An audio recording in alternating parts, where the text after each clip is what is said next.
Сайн бацгаана уу? Эрхэм мөндөд үзэгч сонсогч та бүхэнд энэ өдрийн мэндийг хүргэе. Анагаахын шинжлэх ухааны үндэсний сургуулиас бэлтгэн гаргаж буй Эрүүл ирээдүг хамтдаа бүтээн ураатай подкастын маань 2 дахь дугаар хэлэхэд бэлэн болоод байна. Энэ удаагийн дугаараараа бид мэргэжлээ сонгох гэж байгаа болон ямар мэргэжил сонгохоо мэдэхгүй эргэлзэж байгаа хүмүүсттэй зориулаад хөдөлмөр засалч мэргэжлийн талаар ярилцгаар анагаахын шинжлэх ухааны үндэсний сургуулийн Сувилгон сургуулийн бие бэлтэр судлалын тэнхимийн хөдөлмөр заслын багш Эрдэнэс Зөв багш маань хүрэлцэн байна. Сайн байна уу агшаа? Танд энэ өдрийн мэндийг хүргэе. Сайн байна уу? Та бүхэндээ энэ өдрийн мэндийг хүргэе. Баярлалаа. Би бүхний ярилцлагыг хүлээн авсан танд маш их баярлалаа. Тэгэхээр хоёулаа яриагаа эхлэхээс өмнө яг хөдөлмөр засал гэж юу хэлдэг юм бэ? Яагаад хөдөлмөрийг засна гэж нэрлэсэн юм бэ? Энэ талаар ярилцъя.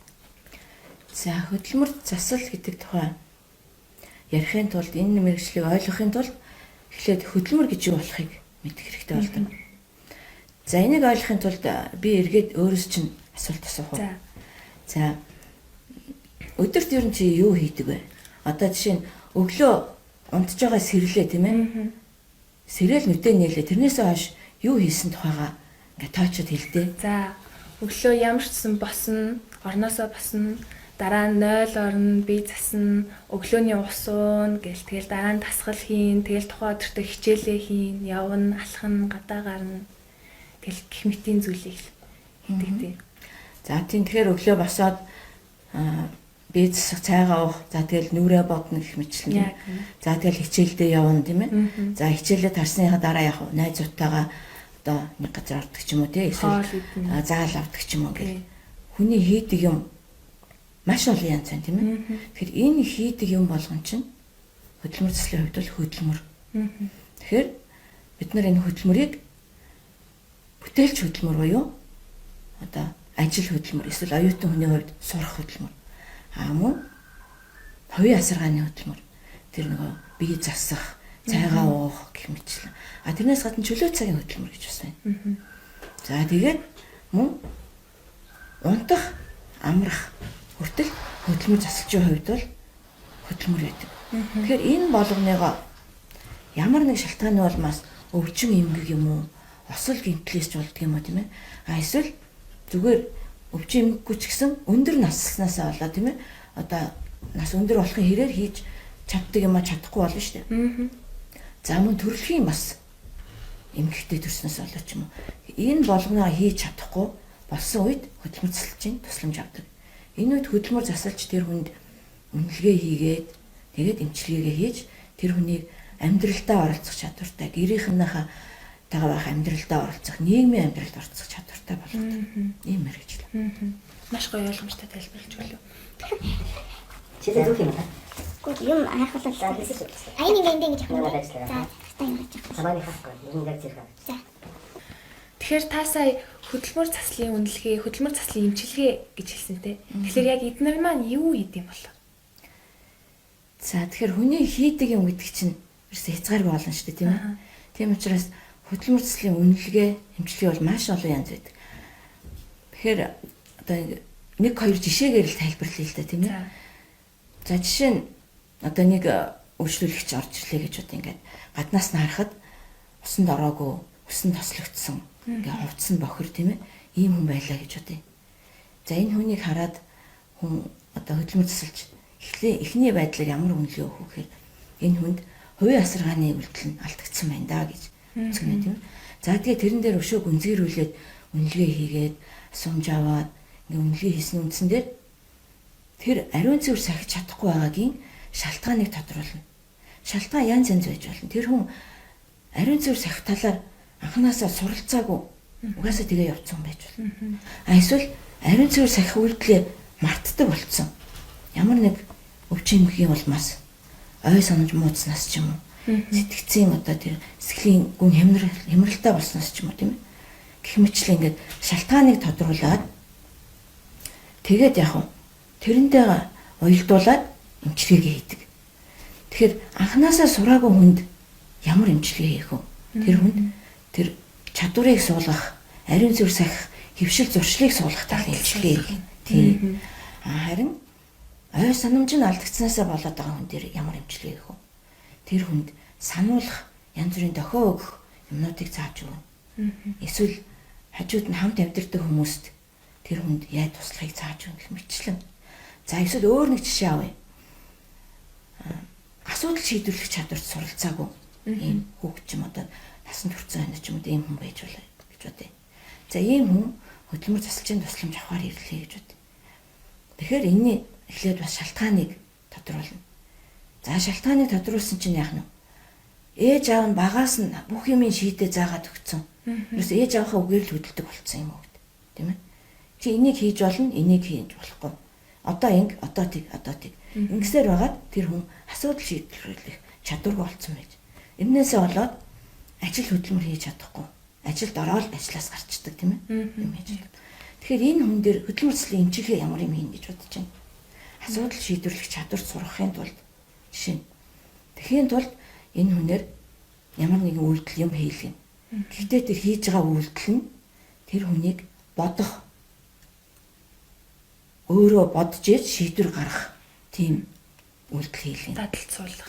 Харин тэр хүнд юу хийлгэж болохгүй гэхээр яг тийм тогтсон дүрм журамтай дистаратай тийм юм хийлгэж болохгүй. Тэгэх юм бол нөгөө ээж аваараа хэлүүлдэг шиг энийг одоо хийн, тэрний дараа энийг хийн гэл ингээ хийгээ явчихад асуудал шийдвэр чадвар сурахгүй шүү дээ. Гэх мэтчлэн тэр шалтгаанаас нь шалтгаалаад янз янзаар эмчилгээ.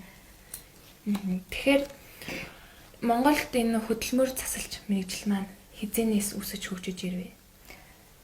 Ер нь бол хөдөлмөрөөр энэ ажил хөдөлмөрөөр хүний эрүүл мэндийг дэмжих, өвчнийг ангаах талаар бол бараг хэдэн 100 жил, бараг 1000 жил те бараг манай эртний өмнөх үед ч гэсэн энэ хөдөлмөрийг эрүүл мэндэд ашиглаж исэн тийм одоо түүхийн баримт байдаг. Тэгэхдээ яг энэ хөдөлмөр засал гэдэг яг энэ бие даасан мэрэгжил болоод яг өөрийн гэсэн одоо нэртэй тийм ээ ийм мэрэгжил болоод албан ёсоор бүртгэгдэж ирсэн нь бол 1917 он гэж үздэг. Тэгэхээр дэлхий дээр үүсч хөгжөөд яг нь 100 гаруй жил болцсон байна шүү дээ тийм ээ. Харин Монгол улсад бол 2018 онд анхны мэрэгжлийн хөдөлмөр засалчид төгссөн. Ерөөсөө 2018. Тий 18. Тэгэхээр 19 20 21 энэ жил 4 дахь төгсөлт нь гарах гэж байна. Ийм ба. Тэгэхээр өөр сургуулиудад энэ хөдөлмөр засалч мэргэжлийг бэлтгэдэг юм болов уу? Тэгээ одоогор бол Монгол улсад анагаахын шинжилгээ ухааны үндэсний сургууль дээр бэлтгэж байна. Өөр сургууль дээр л одоогор бэлтгэж байгаа. Тэгээ бид нар энэ бакалаврын зэрэгтээ 4 жил сураад төгсөх энэ хөдөлмөр засалч гэдэг мэргэжилтнийг бэлтгэхийн тулд энэ сургалтын хөтөлбөрийг бид нар боловсруулахын тулд бараг 10 гаруй жил явсан байт. Тэгэхээр энийг боловсруулахын тулд одоо хөдөлмөр заслын дэлхийн холбоо гэж байдаг. Энэ дэлхийн холбооноос маш сайн дэмжиж өгсөн. Тэгээ энэ дэлхийн холбооноос нь Швейцар улсын Цюрихийн хэрэглээний шинжилгээ ухааны их сургуулийн хөдөлмөр заслын институт гэж байдаг. Тэр институтыг даалгаж өгсөн байгаа. Монгол улсад энэ мэргэжлийг хөгжүүлээ гэдэг. Тэгэхээр энэ институтийн хамт олон бол энэ хөтөлбөрийг боловсруулахад энэ багшлах боловсон хүчний бэлтгэхэд маш их хувь нэмэр оруулсан.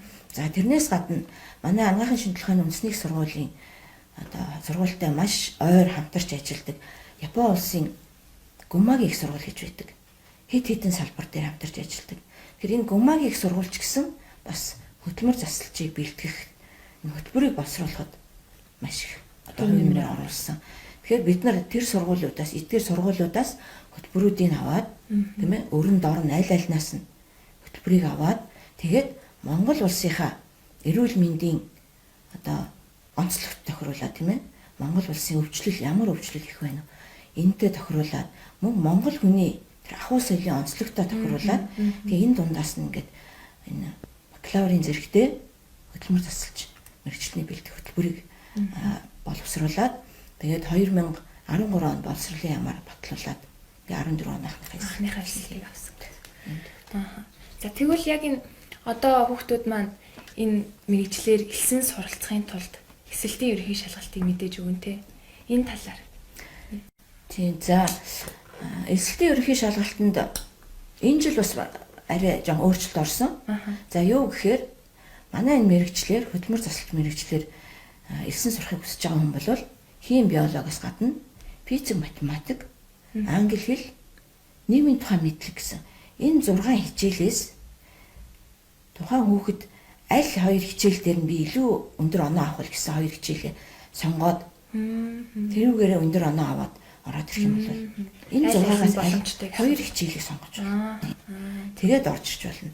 За түүнээс гадна хэрэв өмнө нь ихтэй сургууль төгсөөд дээд боловсрол эзэмссэн хүн манай хөдөлмөр засалч мэрэгчлийг сонирхож явах юм бол бас тэр бакалаврынхаа диплом нь 2.8-аас дээш гол чанартай байх юм бол ямар ч хангалтгүй шууд ихсээд орж болно. Тийм манай оюутнуудын дунд одоо ийм хоёр дахь мэрэгчлээ сурч байгаа хэд хэдэн оюутан байдаг. Элсэн суралцаа 4 жил. Тийм 4 жил сураад тийм өдрийн ангаар 4 жил сураад өгсөн. За тэгэхээр төгсөөд бас хаана ажиллах вэ гэдэг талаар эхлэхээс өмнө хүмүүс их боддог тий. Төгсөөд гарах ажлын байрны талаар. За хөдөлмөр засалч гэдэг мэрэгжил бол маш их өргөн хүрээтэй мэрэгжил. Зөвхөн эмнэлгүүдэд ажиллана гэж ойлгох юм бол бас өрөөсгөл болно. Тэгэхээр манай төгсөгчд бол эрүүл мэндийн яамны харьяа тэр эмнэлгүүдэд ажиллахаас гадна хөдөлмөр нийгмийн хамгааллын яамны харьяа байгууллагад ажилладаг. Мөн боловсролын яамны харьяа байгууллагад ажилладаг. Тэгэхээр ажлын байр бол маш өргөн хүрээний гэсэн. За эрүүл мэндийн харьяа байгууллага гэх юм бол тийм ээ одоо төв эмнэлгүүд байна. Улсын 3 дугаар төв эмнэлэг ч гэдэг юм уу тийм ээ. Одоо улсын 1-р төв эмнэлэг хөдөлмөр засалж авна гэл ингээл бид нараас одоо хөдөлмөр засалчийг шаардаад байдаг. За тэгэл дүүргийн эмнэлгүүд байна. За аймагуудын бүсийн онцлогын хэмжлэгээний төвүүд, аймгийн нэгдсэн эмнэлгүүд гэх мэт. За тэгээ хувийн эмнэлгүүд байна. Хувийн эмнэлгүүд одоо бид нар чинь сүүлийн үед ингээд өндөр цалин амлаад манай төгсөгчдийг баг ингээд улсын эмнэлгээс илүү татаад аваад штэ бас. Хувийн эмнэлгүүд бол бас хөдөлмөр засалчийг сонирхож байна. За хөдөлмөр нийгмийн хамгааллын яамны харьяа гэх юм бол одоо нөгөө хүмүүсийн дунд 100 айлын сэргийн засах эмнэлэг гэж хэлдэг штэ тийм ээ. Сэргийн засах хөгжлийн үндэсний төв. За энд манай төгсөгч нар ажиллаж байна. За мөн хөгжлийн бэрхшээлтэй хүүхдийн сэргийн засах хөгжлийн төв гэдэг одоо нэг сонсголонгийн хүүхдийн сэргийн засах гэж ярьдаг тийм ээ. За тэр төвд бас манай төгсөгчд 5 сургууль ажиллаж байна. Гэх мэтлэн хөдөлмөр нийгмийн хамгааллын яамны харьяа ийм байгууллагуудад ажиллаж байна. Тэгэхээр хөдөлмөр нийгмийн хамгааллын яамнаас одоо тэр сонсголонгийн хүүхдийн хөгжлийн төвтэй адилхан ийм төвийг 6 аймагт барьж байгуулж байна. Одоо удахгүй ашиглалтанд ороод одоо тэнд ажиллах болсон хүчин бас хэрэгтэй байна тийм ээ. За гэх мэтлэн. За тэрнээс гадна боловсролын яамны харьяа сургуульд ажиллаж болно. Цэцэрлэгт ажиллаж болно. За янз бүрийн хөгжлийн бэрхшээлтэй янз бүрийн хүүхдийн тусгай сургуулиуд бас ажиллаж болно. Тэгэхээр бол ажлын байр бол маш олон. Та тэгвэл яг энэ олон ажлын байр яг ойролцоогоор хэдэн ажлын байр эрэлт хэрэгцээтэй байгаад байгаа юм бол Монгол улсад. За бид нар судалгаа хийсэн байдгийг. Одоо Монгол улсын нэг орны тоо тийм ээ. За тэн дотроо одоо сэргийн засах эмчилгээний орны тоо, мэдрэлийн эмчилгээний орны тоо гэдэг энэ бүх орны тоотой харьцуулаад за тэр яамнаас гаргасан стандарт энэтэй ингээ харьцуулаад тооцоолоод бодохоор яг эмнэлгийн байгууллагт хийхэд 2000 хөдөлмөр засалч хэрэгтэй байна. Одоогоор. За тэгэхээр тэрэн дээр нэмээд хөдөлмөр нийгмийн хамгааллын яамны харьяа газар ажиллах хүмүүсийг нэмээд боловсролын яамны харьяа газар ажиллах хүмүүсийг нэмэх юм бол ер нь бараг 3-4 мянган хөдөлмөр засалж байсан. Маш их эрэлт хэрэгцээтэй л. Маш их эрэлт хэрэгцээтэй. Тэгэхээр энэ чинь ерөөсөө 2008 онд л анхны төгсөгчд гарсан гэсэн үг. 2018 онд тийм. 18 оноос хойш тэгэхээр энэ өдөө хүртэлх төгсөгчд бол энэ ажлын байрны хэрэгцээг бол хангаж чадахгүй л. Тийм ердөө одоогор бол 20 улсын хэмжээгээр 20 хөдөлмөр засалч ажиллаж байна. Ердөө л 20 мөн л ажиллаж байна тийм. Тэгээд тэгсэн мөртлөө эмнэлгүүдээс биднээс хөдөлмөр засалч нэхэд байдаг. Бараг л 9 сарын 1-нд хичээл эхлэхэд за энэ жил хэдэн хүүхэд төгсөх гэж чинь хөдөлмөр засалч авна шүү гэж уцтаал хэлдэг. Одоо ингээл 3-4 сар болоод ирэхэр чинь ер нь бараг өдөр болгон шахав хөдөлмөр засалч авна шүү танайхаас энэ жил төгсөх болж байна уу? Тийм. За тэгвэл яг хөдөлмөр засалчаар суралцаж төгсөөд цаашид өсөж дэвших боломж бололцоо хэрэг юм бол. За мэдээж хөдөлмөр засалчаар төгсөөд цаашаага нарийсаад хүүхдийн хөдөлмөр засалж тийм ээ мэдрэлийн хөдөлмөр засалж гэдэг юм уу. Сэтгцийн эмгэгийн хөдөлмөр засалж гэдэг одоо өндөр насны хөдөлмөр засалж гэх мэтлэн ингэж нарийсж ажиллах боломжтой. За тэрнээс гадна магистрт сурах боломжтой. Манай төгсөгчдөөс одоо магистр сурч байгаа эхний төгсөгчдөөс нь сурч байгаа хүмүүс байна. Магистр болох боломжтой, доктор болох боломжтой. За тэгээд өшөө бас гадны улсуудад явж мэргэжлээ дэвшлүүлэх. Цаашаа үргэлжлүүлэн сурах боломжтой. Одоо энэ жилийн төгсөж байгаа оюутнуудаас нэг оюутан Японы засгийн газрын тэтгэлэгт хөтөлбөрт хамрагдах гээд ингээд 12 сараас одоо шатны шалгалтуудаа өгөөд одоо хамгийн сүүлчийн тэр одоо шалгалтуудаа тэнцээд нөгөө Японы засгийн газрын одоо хариуг нь хүлээгээд ингээд байж байгаа. Тэгээд одоо хариу нэрх юм бол ингээд 7-8 сард одоо 6 сард сургуулаа төгсөөд 8 сард одоо Японд магистр сурах гэж байна. Хэр сайхан мэдээ. Тэгэхээр та одоо яг мэргэжлээ сонгох гэж байгаа хүүхдүүдэд зориулаад энэ мэргэжлийг сонгосноор ямар даваа талтай юм бэ гэдгийг хэлээд өгөөч. За хөдөлмөр заслагт мэргэжлүүлэх гоё мэргэжил шүү дээ. Энэ хүнийг ингээд одоо юмыг өөрөөр хардаг болгодог. Юмыг аливаа юмыг тал талаас нь харах чадвартай болгодог. Одоо өөрөөр хэлэх юм бол нэг хайрцагнаас гарч сэтгэх гэж хэлдэг шүү дээ, тийм ээ. Тэгэхээр ингээд тухайн мэргэжлэр ингээд хүн сурч байгаа мөртлөө өөртөө тийм чадварыг эзэмшиж аваад ингээд хувь хүнд ч гэсэн өөрт нь айгүй өөрийгөө хөгжүүлэх боломжтой болдог. За тэгээд энэ мэргэжлэр сурснараа яг тэр манай тусламжийг авч байгаа тэр үйлчлүүлэгчд бол маш их сэтгэл ханамжийг өгдөг. Одоо хэвтэрт ороод хүний асрамжинд ороод энэ тэндээ ингээд холгол цооролт үүсээд янз бүрийн үнэр танартай болцсон ийм хүмүүс төр хөдөлмөр засаж ажиллаа тийм ээ. Тэр хүний асаргаанаас одоо тэр болгоныгаа бүх юм ингээ хүний асаргаар хийлгээд байхгүй. Тэр хүний асаргаанаас гарч өөрөө бие засчаад өөрөө аягтай цагаа бариад ууж чаддаг болно гэдэг ямар юу ах вэ тийм ээ. Ямар их сэтгэл ханамж байх вэ. Тэгэхээр ийм үг байдаг л да нөгөө ийм ч хүн хүний амийг авардаг тийм үү. Харин хөдөлмөр засалж бол хүний амьдралыг авардаг гэж. Тийм байна. Тийм. Тэгэхээр ч ингээд одоо цусны харуулт болоод за янз бүр осол аваарт ороод ирсэн хүмүүс ингээд эмчнэр цэвэрлэгч нар ажиллаад ингээд тэр хүний амийг аварчлаа шүү дээ ямар ч гэсэн. Ямар ч ажил амьд болчихлаа тийм. Тэгээд тэр хүн гэхдээ тэр босоогүй одоо гэртээ гарах боллоо ш. Тэгэл гэрийнх нь ээлжлэл асраал ингээд байж. Гэхдээ тэгж хүний асаргаанд амьдрах ямар байх вэ тийм ээ. Харин хөдөлмөр засалчтай ажиллах юм бол тэр хүн буцаад амьдралаа олж авдаг. Амьдрал нь илүү утга учиртай болдог. Энэ бол ямар гоё мэргэжлээ тийм. Тэгэхээр ерөнхийдөө ингээд бит хоёрын яриа дуусч байна л та. Тэгэхээр яг энэ ковидын хөл хорионы нөхцөлд одоо бидний хөдөлмөр бас алдагдж байгаа гэж бодож байна л да. Яг ажилдаа явдаг байсан, халахад явдаг байсан, энэ болсонтэй гэртээ суугаад захимаар хичээлээ хийдэг болсон. Тэгэхээр яг энэ нөхцөлд та ард иргэдтэй зориулаад хөдөлмөр засалж хүний үүднээс зөвлөгөө өгөөч. За маш олон янзын маш их зөвлөгөө өгөх боломжтой. Хөдөлмөр заслын. Ягаад гэвэл хөдөлмөр засал гэдэг чинь зөвхөн хүнтэй ажилддаг. Хөдөлмөр засал чинь хүнээс гадна тэр хүний хийдэг хөдөлмөртэй ажилддаг. За тэгээ энэ хүн хөдөлмөр гэдэг хоёроос гадна гурав дахь юм нь яг орчинтой нь бас ажилддаг. Тухайн хүнийхээ орчинтой нь ажилддаг. За тийм учраас энэ болгон дээр ингээд зөвлөгөө өгөх юм бол за тэгээд ковидын үед ковидоор өвдсөн хүн зөвлөгөө өгөх үү? Өвдөд итгэрсэн хүн зөвлөгөө өгөх үү? Эсвэл өвдөөгүй гэрээсээ ажиллаж байгаа хүн зөвлөгөө өгөх үү? Эсвэл гэртээ хоригдоод ажиллаа хийж чадахгүй байгаа уйдаад сууж байгаа хүн зөвлөгөө өгөх үү гэд энэ болгон тус нь ингээд зөвлөгөө өгөх юм бол маш их зөвлөгөө байгаа тийм ээ. Маш олон талаас л гарч ирж байна шүү дээ. Тэгэхээр яг энэ дээр ерөнхийдөө нэг 2-3 юм хэлье. За юу гэхээр за нэгдүгээрт яг хүн талаас нь бодоод үзье. Тэгэхээр хүн бол нь штэ. Одоо ингээ байж хахад хүн хит хитэн дүртэй байдаг. За энэ юу гэсэн юм бэ гэхээр хүн одоо таавал эцэг хүн тийм үү хүүхдийнхээ аав нь эхнэрийнхээ нөхөр нь тэр өрх гэрийн тэргүүн нь хэдэн дүр болчихов тийм ээ. За тэгээ ажил дээрээ болохоор тэр албан газрын хамт олонны нэг гишүүн тийм ээ. Найз нөхдийнхөө хувьд бол найз нөхөр нь гэх мэтчлэн. За тэгээ томоор ярих юм бол Монгол улсын иргэн гэх мэтчлэн ингээд нэг хүн л ихэд одоо баг 10-20 дүртэй байна шүү дээ тийм ээ. Тэгэхээр энэ дүр болгонд чинь хариуцсан үүрэг хариуцлага гэж байдаг. Үүрэг хариуцлага. Энэ болгонд чинь тохирсон тэр хөдөлмөр нь байж идэг. Тэгэхээр та өөрийнхөө тэр дүр бүрийн хөдөлмөрийг хийж чадж байна уу гэдгээр бодорой гэж хэлэх байна хүмүүст.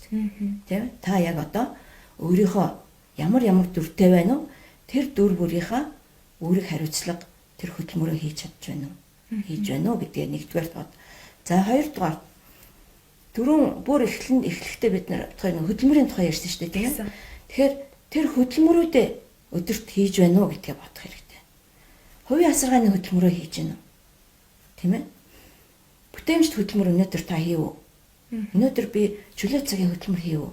Өнөөдөр би хангалттай амарч чадав. Энийг ингээд эргцүүлээ бодож байгаа. Ямар ч хүн байсан тийм ээ. Өвдсөн хүн байсан ч гэсэн, эрүүл хүн байсан ч гэсэн. Тэгэхээр гэрээсээ ажиллаад компьютерийн ард өдөрж ингээд суугаад чөлөө цаг хэвдээ гэртээ байгаа гэсэн чөлөө цагийн хөдөлмөр хийхгүй байгаа юм биш үү тийм ээ. Хувийн асаргааны юм хийхгүй, нүүр гарааж байхгүй. Гэрээс гарахгүй юм шиг тийм. Гэх мэтчлэн энэ дээр ингээд бодчих гэж зөвлөх байна. Маш үнэтэй зөвлөгөө өглөө багшаа баярлалаа. Ингээд бид бүхний яриа өндөрлөж байна. Бидний урилгыг хүлээн авч хөдөлмөр засалч мэргэжлийн талаар ярилцсан багштай маш их баярлалаа. Ингээд та бүхэн хөдөлмөр засалч мэргэжлийн талаарх илүү дэлгэрэнгүй мэдээллийг авахыг хүсвэл доор гарч байгаа хаягаар зочлоорой. Баярлалаа баяртай.